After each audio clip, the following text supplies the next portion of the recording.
വിശ്വാസ തീക്ഷ്ണതയിൽ ഉയർന്നു വന്ന മലങ്കര മർത്തോമാ സുറിയാനി സഭയുടെ ഏറ്റവും അനുഗ്രഹീതമായ ഏടാണ് മാരാമൺ കൺവെൻഷൻ. 131ാമത് വർഷത്തിലേക്ക് മാരാമൺ കൺവെൻഷൻ പ്രവേശിക്കുകയും അതിൻ്റെ അനുഗ്രഹീതമായ ദീപ്തമായ ഓർമ്മകളിലൂടെ പോകുമ്പോൾ മാരാമൺ കൺവെൻഷൻ്റെ ഏറ്റവും അനുഗ്രഹീതമായ ഒരു കാര്യമാണ് മാരാമൺ കൺവെൻഷനിലെ ഗാനങ്ങൾ. ഈ ദിവസങ്ങളിലൊക്കെയും ഗാനരചയിതാക്കളെയും സംഗീതം പകർന്നവരെയും ഒക്കെ നാം കേൾക്കുകയും അവരുടെ അനുഭവങ്ങൾ പങ്കുവെക്കുകയും ചെയ്തു. ഇന്ന് നമ്മോടൊപ്പം ഉള്ളത് മാരാമൺ കൺവെൻഷനിൽ പുതിയ 2 ഗാനങ്ങൾക്ക് ഗാനരചയിതാവായി നമ്മോടൊപ്പം ചേരുന്ന സോനു ജോൺ ഇലന്തൂരും അതോടൊപ്പം തന്നെ നവീനും ജോബിൻ അച്ഛനുമാണ്. ഈ പ്രിയപ്പെട്ടവരോട് തന്നെ ഈ വർഷത്തെ മാരാമൺ കൺവെൻഷൻ ഗാനങ്ങൾ നൽകിയതിൻ്റെ അനുഭവ കഥകളും അതിൻ്റെ വരികളെക്കുറിച്ചും സംഗീതത്തെക്കുറിച്ചും അതിൻ്റെ പുറകിലെ ആ ഒരു ആത്മചൈതന്യത്തെക്കുറിച്ച് നമുക്ക് ചോദിച്ചറിയാം. ആദ്യമായി ഇതിൻ്റെ ഈ 2 ഗാനങ്ങൾ എഴുതിയത് സൊഞ്ചാനാണ്. എന്താണ് ഈ വർഷം ഇങ്ങനെ 2 ഗാനങ്ങൾ നൽകാനുള്ള ദൈവഹിതം എന്താണ്, അല്ലെ അതിനെ എങ്ങനെ കാണുന്നു? എപ്പോഴും സംഗീതമാണ്, എപ്പോഴും ഇങ്ങനെ പാടിക്കൊണ്ട് നടക്കും. അപ്പോൾ പകർന്ന് കിട്ടുന്ന ഓരോ വരികൾ ഇങ്ങനെ എഴുതി വെക്കും, അല്ലെങ്കിൽ റെക്കോർഡ് ചെയ്ത് വെക്കും. അത് പിന്നീട് ഇപ്പം ഞങ്ങളൊരു കുടുംബത്തിൽ നിന്നാണ്. അപ്പോൾ അത് പിന്നീട് ഞങ്ങളെല്ലാവരും കൂടെ, ഞങ്ങൾ 3 പേരും കൂടെ ചേർന്ന് അതൊരു പാട്ടായിട്ട് രൂപീകരിക്കുകയാണ് ചെയ്യുന്നത്. ഇത്തവണ അങ്ങനെ കൊടുത്ത പാട്ടുകൾ 2 എണ്ണം ഇത്തവണ തിരഞ്ഞെടുക്കപ്പെട്ടു. സന്തോഷമുണ്ട്. അങ്ങനെയാണ് ഓരോ പാട്ടുകളും ഇപ്പം പിറവിയെടുക്കുന്നത്. ആ 2 പാട്ടിന് ജസ്റ്റ് വരികൾ ഏതൊക്കെയാണ്? എത്രാമത്തെ പാട്ടാണ്? 30ാമത്തെ പാട്ട് കാണാത്ത കാര്യത്തിൻ്റെ നിശ്ചയമേ. അത് എബ്രായർ 11-ാം അധ്യായം ആസ്പദമാക്കിയുള്ളതാണ്. പിന്നീട് പരിശുദ്ധാത്മാവിനെ സംബന്ധിച്ചുള്ള പരിശുദ്ധാത്മാവിൻ ഫലങ്ങൾ 93ാമത്തെ പാട്ട്. ഈ 2 പാട്ടുകളാണ് ഇത്തവണ സെലക്ട് ചെയ്തിരിക്കുന്നത്. എനിക്ക് തോന്നുന്നു ഒരു 99 കാലഘട്ടം തൊട്ട് തന്നെ മാരാമൺ കൺവെൻഷനിലെ ഗാനങ്ങൾ രചിച്ച് നൽകുവാൻ ഇതിന് സാധിച്ചിട്ടുണ്ട്. അപ്പോൾ ആ ഒരു അനുഭവം, പ്രത്യേകിച്ച് നമ്മൾ പല രീതിയിൽ പാട്ടുകൾ എഴുതാറുണ്ട്. പക്ഷെ ഒരു ആത്മീയ ഗാനം എന്ന് പറയുമ്പോൾ അതിന് സവിശേഷമായൊരു ശ്രദ്ധ എപ്പോഴും ഉണ്ട്. അപ്പോൾ ഈ 99 കാലഘട്ടത്തിൽ ഏതൊക്കെയാണ് ആ ഗാനങ്ങൾ, അല്ലെങ്കിൽ ആ ഗാനങ്ങളിലൂടെ പിന്നീട് ഗാനങ്ങൾ നൽകാൻ എന്തായാലും ആ ഒരു വിശ്വാസ തീക്ഷ്ണത ഉണ്ടായത് തീർച്ചയായിട്ടും ആ സമയത്ത് ഗാനങ്ങൾ ഏറ്റെടുക്കുകയും അത് വിശ്വാസസമൂഹം പാടി പതിഞ്ഞതുകൊണ്ടാണ്. അപ്പോൾ ആ ഗാനങ്ങളെ കുറിച്ചുകൂടെ അനുഭവങ്ങളൊന്ന് പങ്കുവയ്ക്കാമോ?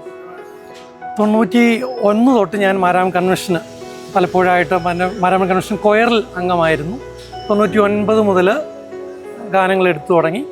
അങ്ങനെ ഇപ്പോൾ 22 ഗാനങ്ങൾ മാരാമൺ കൺവെൻഷനിലൂടെ പ്രസിദ്ധീകരിച്ചിട്ടുണ്ട്. 2008 യേശുവിൻ സ്നേഹത്തിന് ആഴമളന്നിടാൻ ഏഴയ്ക്ക് ശേഷി പോരാ എന്ന ഗാനം, ആ ഗാനമായിരുന്നു ബർണ്ണബാസ് തിരുമേനിക്ക് ഏറ്റവും ഇഷ്ടപ്പെട്ട കൺവെൻഷൻ ഗാനം ഏതാണെന്ന് ചോദിച്ചപ്പോൾ എടുത്തു പറഞ്ഞത്. അത് വലിയ പ്രചോദനമായിരുന്നു. ആ ഗാനം പിന്നീട് പലരും ഏറ്റുപാടുകയും അത് തുടർന്ന് ഗാനങ്ങൾ രചിക്കുവാൻ പ്രചോദനമായി തീരുകയും ചെയ്തിട്ടുണ്ട്. ഇപ്പം ഇത്രയും പാട്ടുകൾ എഴുതിയല്ലോ, അതിൽ ഹൃദയത്തോട് ചേർത്ത് വെക്കുന്നത് വളരെ സ്പെഷ്യൽ എന്ന് തോന്നുന്ന ഏതെങ്കിലും ഗാനമുണ്ടോ? ഓരോ വർഷവും മാരാമൺ ഗാനങ്ങൾ പ്രസിദ്ധീകരിക്കുമ്പോൾ അടുത്ത തവണ കൂടുതൽ ഗാനങ്ങൾ എഴുതാൻ ഒരു വലിയ പ്രചോദനമാണ്. അങ്ങനെ 99 എൻ്റെ ദൈവമെന്നെ, 2001 3 ഗാനങ്ങളായിരുന്നു വന്നേ. ദൈവമേ എൻ ദൈവമേ, അപ്പോൾ ചിരകാലം ദൈവമേ തിരുനാമം പാടിടാൻ അടിയൻ്റെ നാവിനെ ഒരുക്കേണമേ. അപ്പോഴാ എപ്പോഴും പാടുവാനുള്ളൊരു പ്രചോദനം അതിൽ ഉണ്ടായ പാട്ടാണ് ചിരകാലം ദൈവമേ തിരുനാമം പാടിടാൻ എന്നുള്ള ഗാനം. പിന്നീട് എൻ പ്രിയൻ യേശുവിൻ നാമം എനിക്കു നല്ല പ്രത്യാശയേകുന്ന നാമം, യേശുവെന്നിൽ തിരു സ്നേഹം പകർന്നു തന്നു യേശുവെന്നിൽ. പിന്നെ വെസ്റ്റേൺ ഒരെണ്ണം ചെയ്തിട്ടുണ്ട്. പാടുമേ ഞാൻ പാടുമേ എന്നേശു നാമത്തെ വാഴ്ത്തുമേ, തലമുറയായി നമ്മുടെ സങ്കേതമായി തളരാത്ത കോട്ടയൻ ശക്തി കേന്ദ്രമായി, തിരുവചനം നൽ അമൃതം മധുരതരം ജീവനദേറ്റം സൗഖ്യദായകം. ഇങ്ങനെ എല്ലാ ഗാനങ്ങളും പ്രിയപ്പെട്ടതാണ്. എല്ലാവരും പാടുന്ന കേൾക്കുമ്പോൾ വലിയ സന്തോഷമാണ്. അത് പിന്നീട് ഗാനങ്ങൾ എഴുതാൻ പ്രചോദനമാണ്. അങ്ങനെ തികച്ചും സന്തോഷകരമായ അനുഭവമാണ് മാരാമൺ കൺവെൻഷൻ ഗായകൻ എന്ന നിലയിലും പിന്നീട് പാട്ടെഴുത്തുകാരൻ എന്ന നിലയിലും മാരാമണിൽ നിന്ന് കിട്ടിയിട്ടുള്ളത്. എല്ലാ ഗാനങ്ങളും ഹൃദയത്തിൽ നിന്ന് ഉണ്ടായതാണെന്നുള്ള, അല്ലെങ്കിൽ ആ ജീവൻ കൊടുക്കുന്നത് അത് നിലനിന്ന് പോകുന്ന ഗാനങ്ങളാണെന്നുള്ളതാണ് സത്യം. അപ്പോൾ തീർച്ചയായിട്ടും വരികൾക്ക് ഒരു വലിയ പ്രാധാന്യമുണ്ട്. പക്ഷേ ആ വരികളോടൊപ്പം ഹൃദയത്തിലേക്ക് അത് എപ്പോഴും പതിഞ്ഞു പോകണമെങ്കിൽ അതിന് നല്ല സംഗീതം കൊടുക്കുന്നതാണ്. മാരാമൺ എപ്പോഴും മുളങ്കാടുകൾ തീർക്കുന്ന സംഗീതമുണ്ട്, ഇവിടുത്തെ ഈ പമ്പാ നദി തീർക്കുന്ന ഒരു സംഗീതമുണ്ട്. അതോടൊപ്പം തന്നെ ചാനൽ പ്രാവശ്യം 2 ഗാനങ്ങൾക്കും സംഗീതം കൊടുത്തത് ജോബിനച്ചനും നവീനുമാണല്ലോ. നിങ്ങളുടെ അനുഭവങ്ങളൊന്നും ഞങ്ങൾക്ക് കഴിഞ്ഞതിന് മുമ്പത്തെ വർഷം മുതലാണ് ഞങ്ങൾക്ക് ഒരുമിച്ചിരുന്ന് ഈ രീതിയിലൊന്ന് വർക്ക് ചെയ്യാനായിട്ട് സാധിച്ചത്. പ്രത്യേകിച്ച് ഇപ്പോൾ പാടിയ തിരുവചനം മധുരം അമൃതതരം, അതാണ് ഞങ്ങൾ ഒരുമിച്ച് ചെയ്ത മാരാമണിൽ പ്രസിദ്ധീകരിച്ച ആദ്യത്തെ ഗാനം. അപ്പോൾ അന്ന് മുതൽ ഞങ്ങൾക്ക് ദൈവം നൽകിയിരിക്കുന്ന താലന്താണ് മ്യൂസിക്കിൽ കൂടെ ദൈവത്തിൻ്റെ ആ സുവിശേഷം അറിയിക്കുക എന്നുള്ളത്. അപ്പോൾ ഞങ്ങൾ ഒരുമിച്ചിരുന്ന് ആ സുവിശേഷം അറിയിക്കാനായിട്ടുള്ള ശ്രമം അതെങ്ങനെയെന്ന് വെച്ചാൽ മാരാമൺ കൺവെൻഷൻ അത് നല്ലൊരു വേദിയാണ്. നമ്മുടെ കഴിവുകൾ ദൈവത്തിന് വേണ്ടി ഉപയോഗിക്കുക എന്നുള്ളത്, അത് ദൈവം തന്ന ആ സമയത്ത് നൽകുന്ന സംഗീതം ഒരുമിച്ചിരുന്ന് ഞങ്ങളത് ചിട്ടപ്പെടുത്തുമ്പോൾ അതൊരു ഭംഗിയായി തോന്നുന്ന ഗാനങ്ങളെല്ലാം ഇപ്രകാരം സെലക്ഷൻ കമ്മിറ്റി മുമ്പാകെ വെക്കുകയും അതിൽ നിന്നാണ് ഈ കഴിഞ്ഞ 2 വർഷത്തിനുള്ളിൽ 3 ഗാനങ്ങൾ തിരഞ്ഞെടുക്കപ്പെടുവാനായിട്ട് ഇടയായത്. അപ്പോൾ അത്തരത്തിൽ ഒരുമിച്ചിരിക്കുമ്പോൾ സംഗീതം കൂടുതൽ നിറവായിട്ടാണ് എനിക്ക് തോന്നിയിട്ടുള്ളത്. പ്രത്യേകിച്ച് ഓരോരുത്തരും വ്യത്യസ്ത രീതിയിലാണ്. ഇപ്പോൾ സോണിച്ചാൻ്റെ എഴുത്തുകൾ അതിനൊരു ബേസിക് ഒരു ട്യൂണും കൂടെ ചേർന്നാണ് വരുന്നത്. നവീൻ നല്ല കീബോർഡിസ്റ്റാണ്. അപ്പോൾ നവീൻ ആ കീസൊക്കെ കൊടുത്ത് ഞങ്ങൾ രണ്ടുപേരും ഒരുമിച്ചിരുന്ന് ആ പാട്ടുകൾ പാടുമ്പോൾ ആ വരികൾക്ക് ചേർന്ന് സംഗീതം നൽകുവാനായിട്ടൊക്കെ ദൈവം ഇടയാക്കിയിട്ടുണ്ട്. അങ്ങനെയാണ് ഞങ്ങൾ ഒരുമിച്ച് ഒരു ടീം എഫേർട്ടിൻ്റെ ഒരു റിസൾട്ടായിട്ടാണ് ഈ പാട്ടുകളൊക്കെ വന്നിട്ടുള്ളത്. ഈ പ്രാവശ്യത്തെ പാട്ട് ഇതിന് 2 പാട്ടുകൾക്കും ഗാനത്തിന് സംഗീതം കൊടുത്തപ്പോൾ അത് വളരെ ഈസി ആയിട്ട് ചെയ്യാൻ പറ്റുമോ, അതോ അതിൻ്റെ വരികൾക്ക് തന്നെ അച്ഛൻ പറഞ്ഞ ഒരു സംഗീതം കിടന്നതുകൊണ്ട് അതങ്ങ് സെറ്റായിട്ട് പോകുമായിരുന്നോ? ഞാൻ 4ാം ക്ലാസ് മുതൽ കീബോർഡ് പഠിക്കാൻ തുടങ്ങിയൊരു പ്രായം തൊട്ട് അന്ന് തൊട്ട് ഈ മാരാമൺ കൺവെൻഷൻ്റെ പാട്ടുകൾ കേൾക്കുമ്പോൾ ഓരോ വർഷവും ഇതെങ്ങനെ ഉണ്ടാവുന്നു, അതിൻ്റെ പ്രോഗ്രാമിങ് അല്ലെങ്കിൽ ഇത് മ്യൂസിക് ചെയ്യുന്ന ആൾ ഇത് എങ്ങനെ ചെയ്യുന്നു പലപ്പോഴും അന്നൊക്കെ ചിന്തിച്ചിട്ടുണ്ട്. അന്ന് ചിന്തിച്ച് പിന്നീട് 2019 ഞാൻ ആദ്യമായിട്ട് കൊയറിൽ പാടാനായിട്ടൊരു അവസരം കിട്ടിയത്. അതിനുശേഷം പിന്നെ ഗാനങ്ങൾ സോനിച്ചൻ എഴുതുമ്പോൾ കുഞ്ഞപ്പാപ്പൻ എന്നാണ് വിളിക്കുന്നത്, എഴുതുമ്പോൾ അതിനോടൊപ്പം ട്യൂൺ ചെയ്ത് പിന്നീട് ജോനച്ചൻ കുടുംബത്തിലേക്ക് വന്നതിന് ശേഷം ഞങ്ങൾ 3 പേരും കൂടെ ഒരുമിച്ചാണ് പിന്നീട് ഇത് ചെയ്യാനായിട്ട് സാധിക്കുന്നത്. ഇത് എങ്ങനെ ചെയ്യുന്നു ചോദിച്ചാൽ ഞങ്ങൾക്ക് അതിനെപ്പറ്റി വലിയ അറിവില്ല. ഞങ്ങൾ ഒരു കൂട്ടായ അനുഭവത്തിൻ്റെ അന്നേരം ദൈവം പ്രവർത്തിക്കുന്നു, അന്നേരം ആ ട്യൂൺ ഞങ്ങളിലേക്ക് വരുന്നു എന്നാണ് ഞങ്ങൾക്ക് പറയാനായിട്ട് സാധിക്കുന്നത്.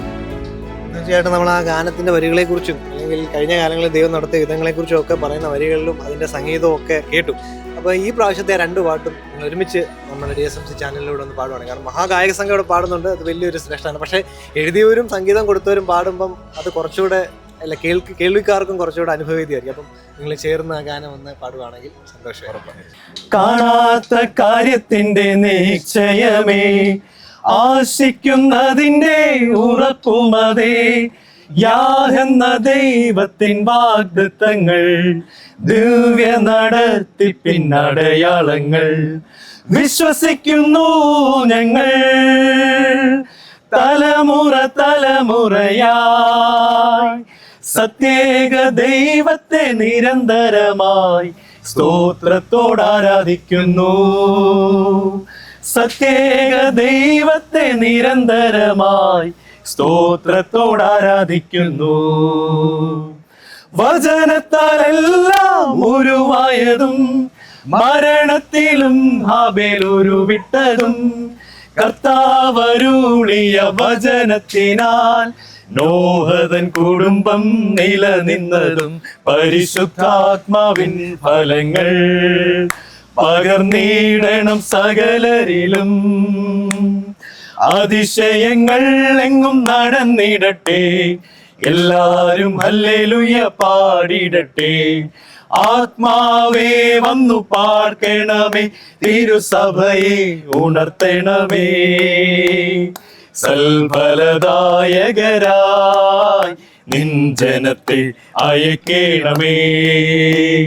പാപം നീതി ന്യായവിധി ബോധമേകി സകലരെയും സത്യസരണിയതിൽ കാര്യസ്ഥനായി നീ നയിച്ചിടണേ. തീനാളമായി വഴി തെളിക്കണമേ. ആത്മാവേ വന്നു പാർക്കണമേ, തിരുസഭയെ ഉണർത്തണമേ. സൽഫലദായകരായി നിൻ ജനത്തെ അയക്കേണമേ. സൽഫലദായകരായി നിൻ ജനത്തെ അയക്കേണമേ.